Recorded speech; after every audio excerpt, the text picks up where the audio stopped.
Yeah, what I'm hearing from you, Jonathan, is that, there's these two priorities, but it's not merely just pulling up Google Maps and closing your eyes and clicking on a particular location and saying, this is exactly where we are going. Here are the priorities, but it does take strategizing, planning, looking at church budgets, all of these sort of back end, sort of behind the scenes administrative aspects of actually doing this. So if you could just speak on maybe some of the legwork, not necessarily you don't have to go into all the details now, but just sort of work us through that. There is a lot of legwork that goes on behind the scenes before you take a qualified man and his family and helicopter them into somewhere, right? Yeah, and I think obviously every church, when it comes to those priorities, what I didn't mention was where exactly are they doing this. Some churches define their priorities in terms of a geographic focus. And there's some benefit to that, in the sense of if you've got your missionaries on one continent, you can visit them easier as if they're spread out over the whole world. So Countryside has not taken that approach, partially because historically we've just had missionaries in a variety of places. So when you have a qualified individual that has been trained and they're going to be sent from the church, obviously, a huge part of that process is where are they going and what specifically will they be doing and who will they be doing it with. Ideally, you're sending people to be part of a team so that they're not just by themselves out there, but they're with others for both the support and encouragement and just the various gifts that are helpful in accomplishing the task of church planning and pastoral training or other things. And so we want to participate in that process with them while also recognizing the Lord's going to direct in His providence through relationships that person may have, relationships we may have. So we want to be involved in that conversation early on. A lot of churches, someone comes and says, "Hey, here's what I'm going to do. Will you support me?" And the missions leadership says either yes or no. We want to handle that more as a collective process. So when somebody's interested in missions, we want to walk through that with them, determining what is a good fit for them and their gifts, what is a good fit for their family, what are the relationships and opportunities. So, we sent out a missionary family last summer, and they had a strong desire to be in India. That was where they were focused on looking. We had, I participated in some conversations with possible ministry partners there, working through logistics of what that would look like. It ended up not being a fit for a variety of reasons: age of their kids, school opportunities, just a number of things. And so they began to look at other avenues and opportunities, had some relationships in another country that has significant need. And so they ended up investigating those opportunities, found a place that was a good fit. We were a part of those conversations, but we were not heavy-handed saying, here's where you have to go because our priorities are we only go to these two countries, and so you got to be in these two countries. No, we want to be more flexible than that. At the same time, we want to participate in seeing people make wise decisions, and we want to be a part of that. And obviously in that are things like financial support and other things that we can get into more. But I think being a part of that process and conversation and really educating your people early on so that the priorities that God has given, that our church wants to support, are really the priorities that are throughout your congregation.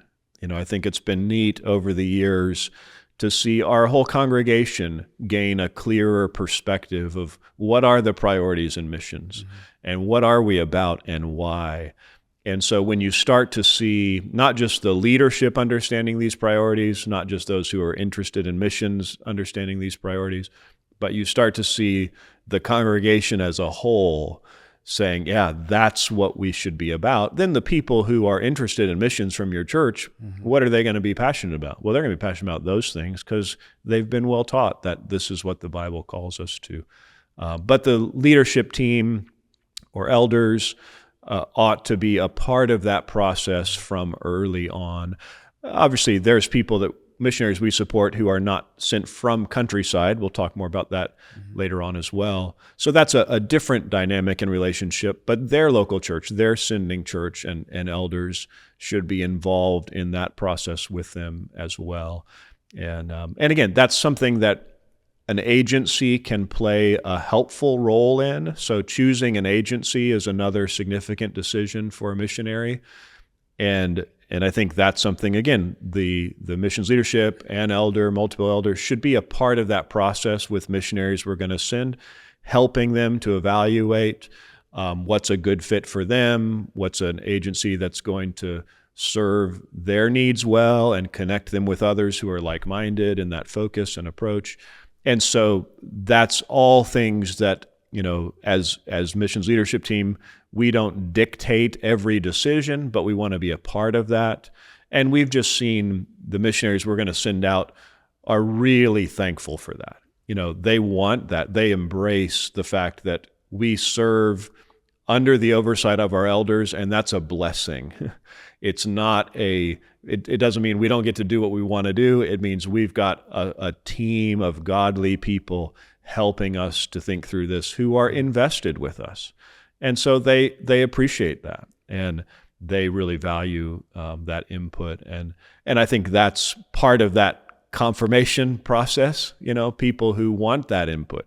If somebody just wants to go here and do this regardless, and they don't care what your elders think, that's a warning light that says, that's not the character that we're looking for. Again, if somebody who's super passionate about this and really eager to do this, but also values the input and confirmation of the elders, that's exactly who we want to send, because they will be faithful, but they'll be responsive to the leadership as well, which is the goal. Yeah, so we want to be faithful with the priorities, but we also want to be very practical, and we're wanting missions to succeed. Yep. And we're wanting to put people in the best situation possible, and a lot of that takes planning behind the scenes, weeks, months, maybe even years to get that off and running. But the idea is to be faithful to the priorities, and then to be practical, to put people in places and put them in opportunities where the Lord might use them. Absolutely. We want them to be there long term, because this is the fulfillment of the Great Commission doesn't happen in a year or two. If you're going somewhere where you have to learn a language or possibly a second language, you have to learn a trade language to function in the country, and then another language that's the language of that unreached group that you're trying to plant a church in. That in itself is not a short process. And then you've got to build relationships. You've got to share the gospel. You've got to see the church established and strengthened, see the scriptures translated. I mean, this is a 15-ish year commitment kind of a thing. And so you want them to be able to do that, and to do that well.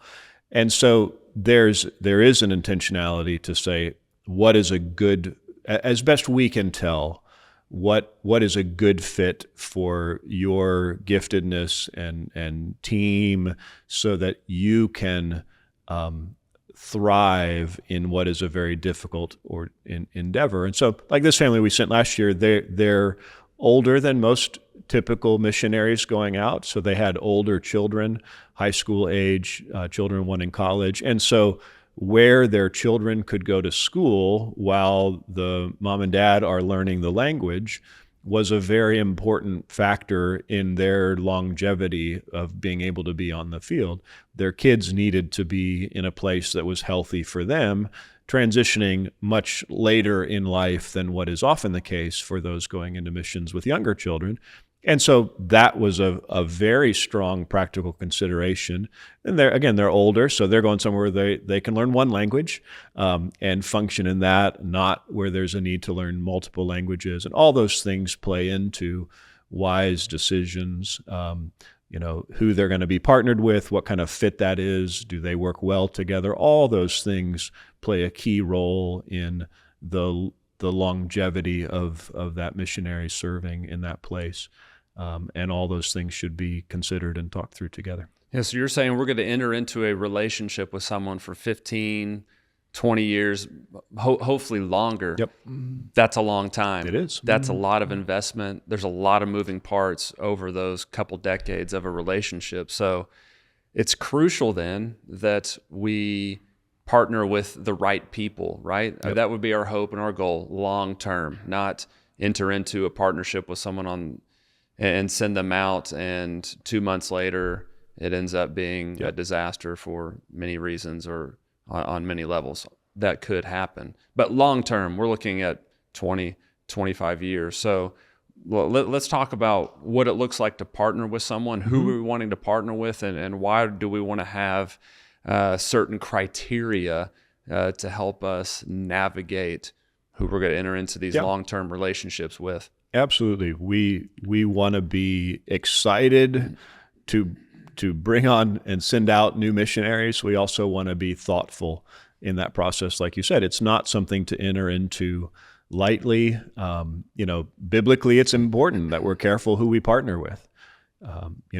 When John was writing 3 John, he said, you want to support men so that you may be fellow workers with the truth. And 2 John obviously warns about partnering with those who are false teachers. So we want to be careful that the people we are partnering with are in fact faithfully representing Christ. But we also just want to see that partnership be one that is a good fit for our church in particular, and for the relationship that the Lord's given. And so we have, in addition to those priorities that help us to discern, are we going to consider somebody for mission support, for partnership? We also look at a number of other factors. Obviously, the first of those is simply, are they biblically qualified for this role? I think there's a lot of unique skills that can be very helpful in missions: linguistic ability, other things, ability to eat varieties of food, a flexible palate, all those things. But when you come back to what does the Bible say, missionaries that are planting churches or training pastors are really functioning in an elder role. And so we need to look at the qualifications for elders to say, does this person, this man, meet the biblical qualifications for an elder? Some missions roles are more deacon roles. I mentioned, maybe you're a pilot or in another support kind of a role. And so the question is, do they meet the biblical qualifications for the role that they are serving in?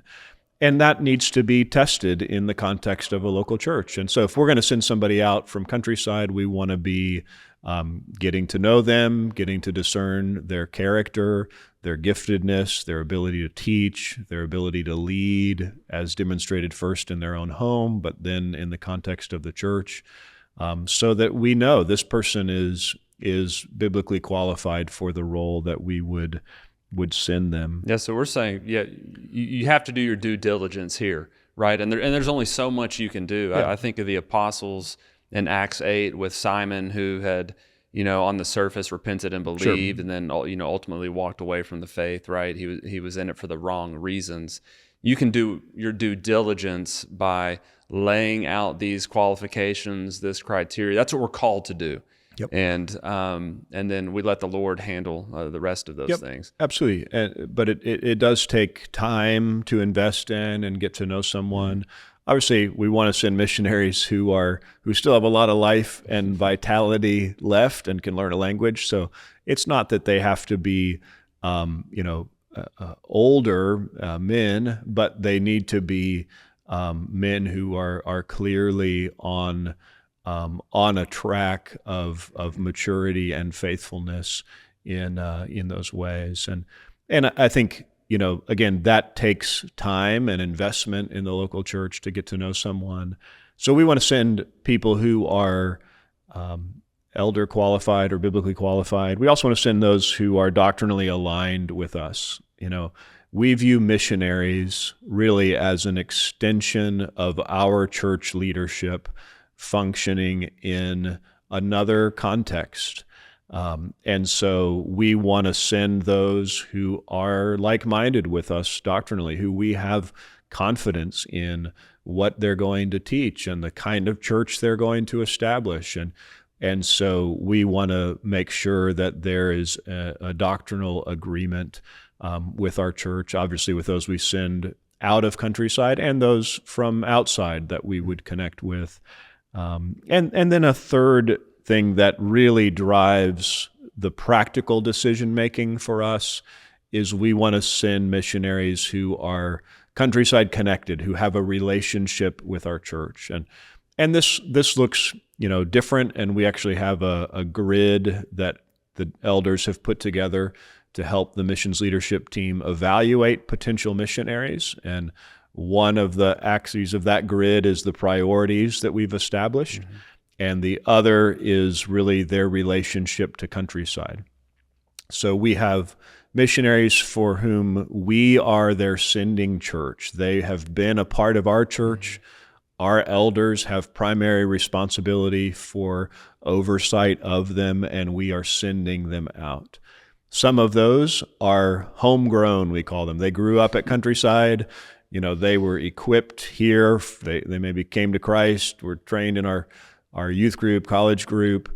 We track that not because it distinguishes how we support someone, but because we want to know, are we being faithful to teach and train in a way that encourages our young people to consider the work that the Lord may call them to in missions. We have some who we're their home church. They weren't necessarily homegrown. We're blessed to have a master's seminary distance campus, so there's quality men moving here to do seminary, and others who have come, maybe already with a passion for missions, but a desire to get further training or to be here for a season before they're sent out. And so, again, a part of our church, evaluated in our church, equipped in our church, and sent out from Countryside. Yeah, Jonathan. Let me back up to the doctrinal component. Yeah. So would you say that in terms of understanding and finding out if they are doctrinally aligned with Countryside,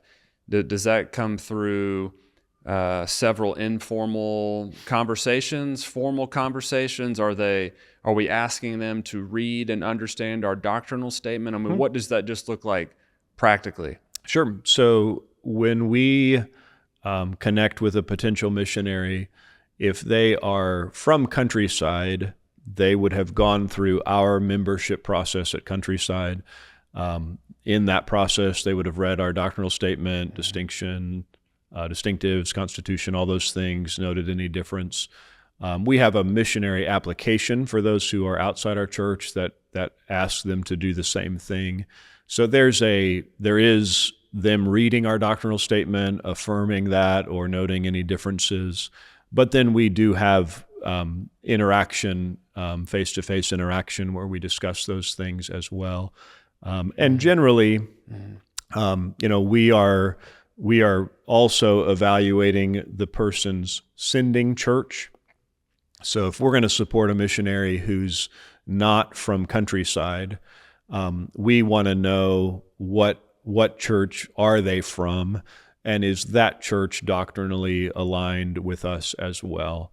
Knowing that we can't know everything about this individual, and we're ultimately trusting that church and their leadership to do the role that God's given them to do, while we can play a smaller role in the support of that missionary. And so that other sending church matters as well. So looking at those things, both individually, and then what is their sending church, and to some degree, the team that they're going to partner with, what is the doctrinal agreement of that team as well. But Yeah, that's helpful. Again, all of this is wrapped up in ecclesiology. Yep. We want to, if we're going to support someone, we're going to send out missions, and it's going to be a 25-year endeavor. We want to make sure that, we are faithfully stewarding the money that Yep. the brothers and sisters here at Countryside, give either just generally to our church or directly towards missions. And I think the other thing on doctrinal alignment, not everyone who goes out as a missionary, just like any pastor or elder, is going to continue to grow in their understanding of doctrine and the scriptures. But oftentimes we can send somebody who is not yet fully clear in their doctrine, and they may think, well, I know the gospel. We know they're clear on the gospel, and they're going to share the gospel. And that's where that short-sightedness of not seeing the long-term goal that, well, if you go share the gospel, and we're thankful you can get the gospel right. But if you see people saved, what are you doing now? Well, you are training them, and you are now establishing a church, or you ought to be.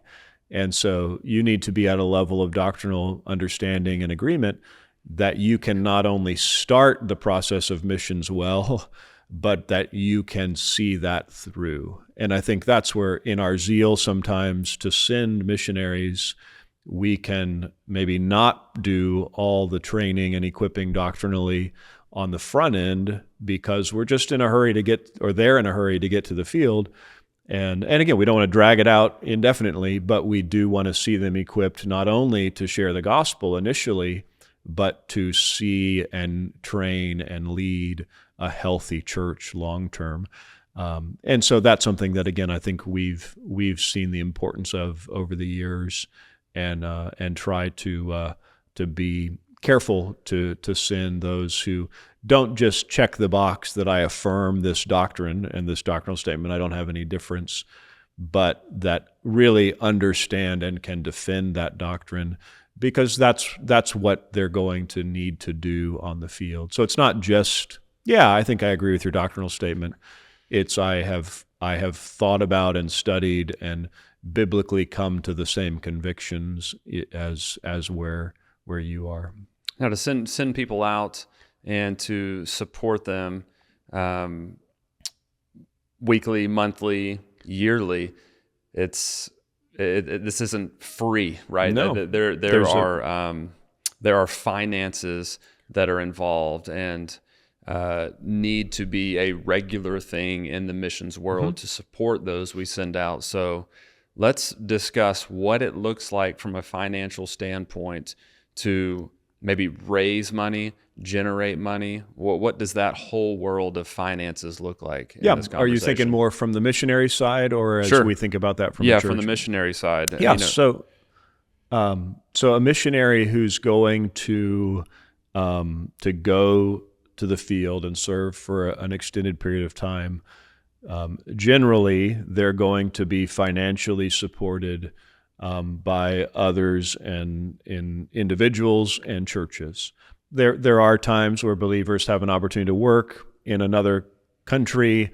They can be a part of what the Lord is doing. But if you're going to see a church planted, see the scriptures translated, you really need to have focused time and not be devoting a lot of time to work. And so that missionary is going to go through a process of support raising. Again, we want to help those that we are sending. We want to start with Countryside's evaluation, affirmation of them, and support. And so part of what Countryside does, and what most churches will do if they're sending someone, is they will commit a regular monthly amount to that missionary. That may vary depending on church size. It may vary depending on other factors as well.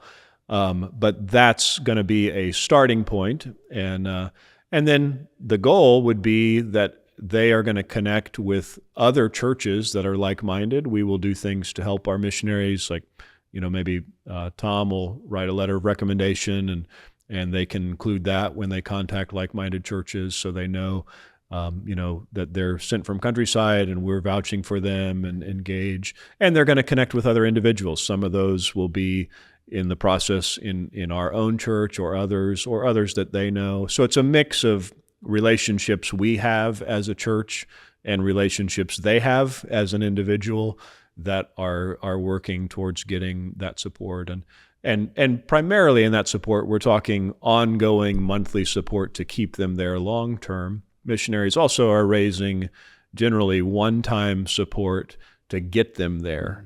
So there's the ongoing needs to stay there, and there's, shipping stuff to another part of the world, building a house if you're going to live in a jungle, or buying a car and the plane tickets to get your family there the first time. So there's one-time needs that can be contributed to if someone's not in a position to commit long-term, but really a primary need for longer-term ongoing support for them. Yeah, no, this next part will probably be the most listened to part of this series, but what does it look like to have a missions budget? Well, in terms of what we do here at Countryside, should there be a missions budget? Should that be in sort of the equation when we're talking about finances and stewarding? Absolutely. I mean, I think given the priority of the Great Commission, it's right that priority is reflected in the church budget. And so, yeah, absolutely. A portion of our general fund budget is designated towards missions, towards missionaries. The vast majority of that budget at Countryside is going to individual missionaries for regular, ongoing monthly support. We have some other things in that budget to help short-term trips or leadership visits or different things like that, but it's primarily about financially supporting missionaries. So part of what anybody gives to Countryside is going to missions and to that support of missionaries. That's not the only way that we support missionaries. So we also have a benevolence fund that people in our church give to meet physical needs of people, and we have a ministry benevolence fund, we call it, that's more to meet ministry needs of organizations, and so we can oftentimes do some special projects or support for missionaries through other things outside of our missions budget. But that's a primary thing that we are committed to doing. And so we are evaluating missionaries in light of the financial limitations that we have. And again, I think this is something that churches have to decide how they're going to balance that. It's hard to tell good people no. Mm-hmm. And so some churches support a whole lot of missionaries, but because of the financial limitations, they don't support them a lot. And we've chosen at Countryside to say, if we're going to financially support you, either sent from Countryside or from another church, we want to make a significant enough financial contribution to you to be helpful and to be an encouragement and to foster the kind of relationship that we want as well. We're not going to provide all your support. We don't want all your eggs in one basket, and we don't want to be that limited in the number of missionaries that we can support. But we do want to provide real, meaningful support that doesn't look the same for every missionary. It does depend on, if we're their sending church, we're going to start them at a higher level of support than if we're not. But we want to support all of our missionaries with, we want to do that well. And so in our budget, we budget specific amounts for individual missionaries. Those are reviewed and submitted to the elders as a part of our regular annual budgeting process. And so that is fixed. And then we budget some contingency money, we call it. And so we have money set aside every year so that we can add missionaries, or we can meet unique needs that come up in the year for missionaries from our general fund. because we've been in a position to be able to do that. We also at times have missionaries on the back end of their ministry coming off, and so we're able to take what was given in support to them and transition that to new missionaries as well. So we try to plan ahead. If we know we're in process with a missionary from Countryside or another church, we'll go ahead and work that into our budget to the best that we can. And we've been blessed to have, very supportive elders and a very generous church who's eager for that kind of support for missionaries. Well, it's helpful on the leadership side of things to have this type of organization in terms of finances, but it's also helpful on the missionary side of things because they know when they are on another continent that they can expect X amount to be here this month or X amount that month, so they can also begin to strategically plan for not only just their life in general, personal life, but even as they're looking to do work, gospel ministry. Absolutely. There. So it's just helpful again to have a plan in place, a strategy in place, organization, and all of those things. I think that goes back to why the levels and layers of leadership is absolutely crucial, especially to nail down some of these finer details that you've mentioned. So that's just that's a general thumb sketch of what it looks like financially in terms of what we're doing here at Countryside to raise support. So let's talk about a process for evaluating potential missionaries. So someone comes into Countryside, maybe they've been attending for a few months, or maybe it's been a couple years, and they are under the conviction and understanding that the Lord is directing them to the missions world. So if they want to get their foot in the door and begin the process, what does it look like to begin evaluating that whole idea? You bet. Yeah, and I think that's where the New Testament model of equipping and evaluating leadership still applies in missions. And so if somebody comes to our church and from day one they have a desire for missions, or we took some college students to a missionary conference a couple of weeks ago, and there's some of the young men in that group who are expressing a desire for missions. We want to give them a path for how to grow and mature and discern their giftedness as they consider whether that is indeed something that they're excited to pursue, and we're excited to partner with them in that way. So, a lot of that is the same thing that any believer needs to be equipped for the work of ministry in our church, or to be equipped for leadership, their own personal growth and devotion to Christ, the length of time that they've been a believer. There's a reason we're called to not lay hands on someone too hastily. And so, to have the opportunity to mature both in their biblical and theological understanding and in their character. If they're married, what's the health of their marriage? There's a lot of stressors on family on the field, and their parenting. And so just the general discipleship and equipping that we want to see any believer have is important. Once those, or as those things are being developed, we also want to try to discern giftedness.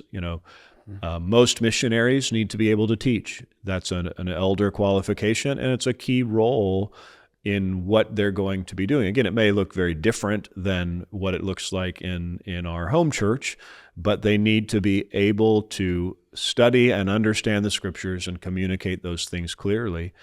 And so we have some various processes in place, teaching practicums and cohorts where we can give people opportunities to teach, opportunities to grow as teachers. So somebody who's interested in missions, we're going to encourage that as well, so that we can discern something of their giftedness and they can discern something of their giftedness to know what kinds of things would be a good fit as we evaluate all of those things in their life, their character and their gifts.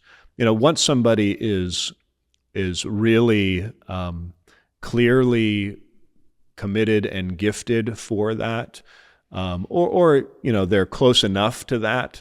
We're blessed to have a seminary distance campus on our church here, and so we can work with them to see if seminary is a possibility, an option for them practically, and try to help in that. And we offer internships at Countryside through our partnership with XL Ministries, and so oftentimes there's an opportunity, and we would encourage or expect someone to do a couple-year missions internship. Again, it's not all about missions. It's about learning and growing in the context of the local church, because that's what they need. They need to know how to minister to people and how to teach and how to counsel and how leadership functions and how to shepherd and all the things that, again, may look different. Hospital visit in another part of the world, that may look different, but caring for those who are suffering is a part of leadership and a part of ministry.